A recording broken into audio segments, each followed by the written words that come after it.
जय सिया राम। जब कभी आप सनातन संस्कृति के मूल भाव पर आत्मचिंतन करिएगा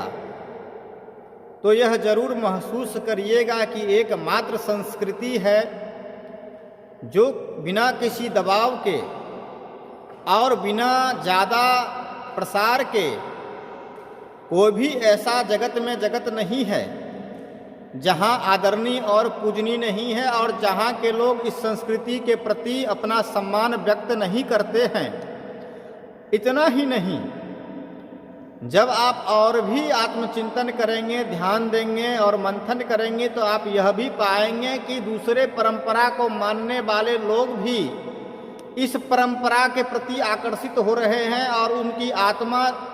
अपने आराध्य के मूल स्वरूप की ओर आकर्षित होती हुई आपको महसूस होगी।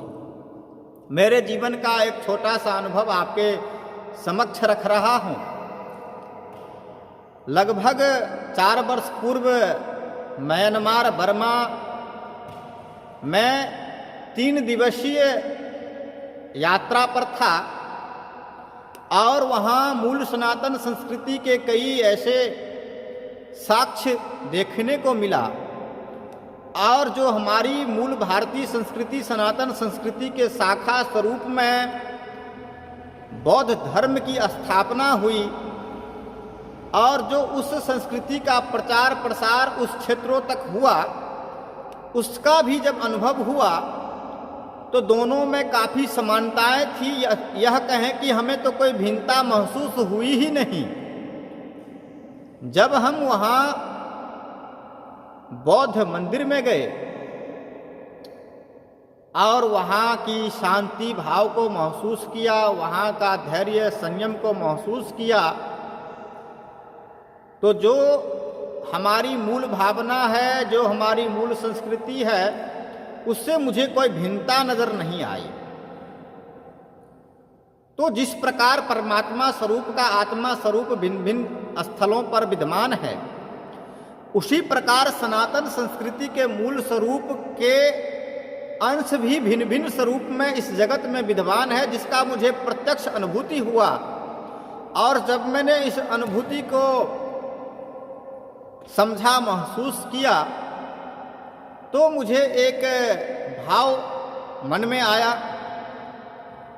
कि उस समय ना तो सोशल मीडिया का युग था और ना ही इतना प्रचार प्रसार की संभावना थी, लेकिन जो हमारी मूल संस्कृति है यहाँ से 5000 10,000 किलोमीटर दूर भी उसी अवस्था में है, उसी भाव में है। जिस भाव में हम अपने आराध्य की आराधना करते हैं, उसी भाव में यदि 10,000 किलोमीटर 20,000 किलोमीटर में आपको अनुभूति होता है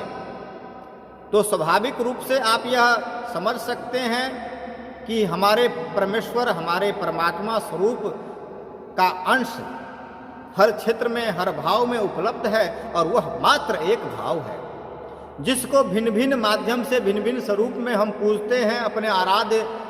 को उस रूप में स्वीकार करते हैं।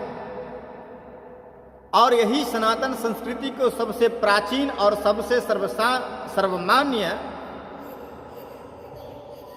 मान्यता प्रदान करने के लिए सबसे अचूक और मूल साक्ष्य है, जिसको कोई झुठला नहीं सकता है। जिसकी जो मान्यता है उसका वह साक्ष्य धरातल पर, धरा पर हम सभी के समक्ष उपलब्ध होता है। यही हमें सबल प्रदान करता है, यही हमारे संस्कृति का वजूद है, यही हम सभी सनातनियों की ताकत है। बस ज़रूरत है तो आम जनमानस में इस भाव को जगाने की, आम सनातनियों को संगठित करने की, आम सनातनी को अपने आराध्य के प्रति आस्था उत्पन्न करने की। जय जय सिया राम, जय जय सिया राम, जय जय सिया राम।